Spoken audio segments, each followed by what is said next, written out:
ছোটোবেলায় বিশ্বকর্মা পুজো একটা বিশাল ব্যাপার ছিল, বিশাল ব্যাপার। প্রথম কথা রান্না পুজো, আগের দিন রান্না হতো, পরের দিন পান্তা ভাত, শুকনো ডাল, ইলিশ মাছ, চাটনি, মানে ওই দিন রান্না হতো না, আগের দিন রান্না হয়ে যেত।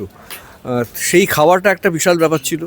আর সেকেন্ডলি ঘুড়ি ওড়ানো, এখন তো আকাশ একদম পরিষ্কার, একটা ঘুড়িও বোধহয় চোখে পড়ে না।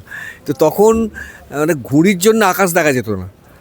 এবং আগের দিন থেকে সে লাঠাই ঠিক করা, মাঞ্জা ঠিক করা, তারপরে ঘুড়িতে কল কল বসানো, ঘুড়ি মানে সাজিয়ে রাখা, সারা রাত্রি ঘুম হতো না, ভোরবেলা উঠেই উপরে চলে যেতাম, উঠে ঘুড়ি ওড়াতাম। মানে আমি শুধু না, আমার কাকা খুব ভালো ঘুড়ি ওড়াতো, কাকার সব বন্ধুবান্ধবরা আসতো, আমার দাদা আসতো।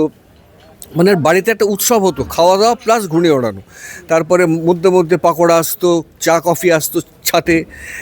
প্রত্যেকটা ছাতই ভিড়, প্রত্যেকটা ছাতে প্রচুর লোকজন, এবং প্রত্যেকেই ঘুড়ি ওড়াচ্ছে, এবং কে কাকে কাটছে না কাটছে হই হই। তারপর হাতটা ধরা, কোন ঘুড়ি কেটে বেরিয়ে যাচ্ছে সেটাকে লগা দিয়ে টেনে আনা, তারপরে ঘুড়ি দিয়ে ঘুড়িকে বেঁধে নিয়ে আসা। সে একটা মানে বিশাল উৎসব। মানে শুধু বিশ্বকর্মা পুজো নয়, বিশ্বকর্মা পুজো হয়ে যাওয়ার পরেও সেই রেস থাকতো অন্তত এক সপ্তাহ রেস থাকতো। মানে ছুটির দিন পরে যে কারেন্ট যে রোববার আসতো, সেই দিনও ঘুড়ি থাকতো। কিন্তু এখন সেই জিনিসটা একেবারে হারিয়ে গেছে। এখন আকাশে কোনো ঘুড়ি দেখতে পাই না। এবং বিশ্বকর্মা পুজো শুধু ওই পুজো হয়, খাওয়া দাওয়া হয়, হই হুল্লোড় এগুলো হয় যেখানে যেখানে যেখানে যেরকম হবার। কিন্তু আমাদের শৈশবের সেই ঘুড়ি ওড়ানো, সেই বিশ্বকর্মা পুজো এখন আর দেখতেই পাই না। মানে একদম এখন লোকেদের বললে তারা ভাবে এরকম হতো নাকি, অবাক কাণ্ড, সত্যি হতো।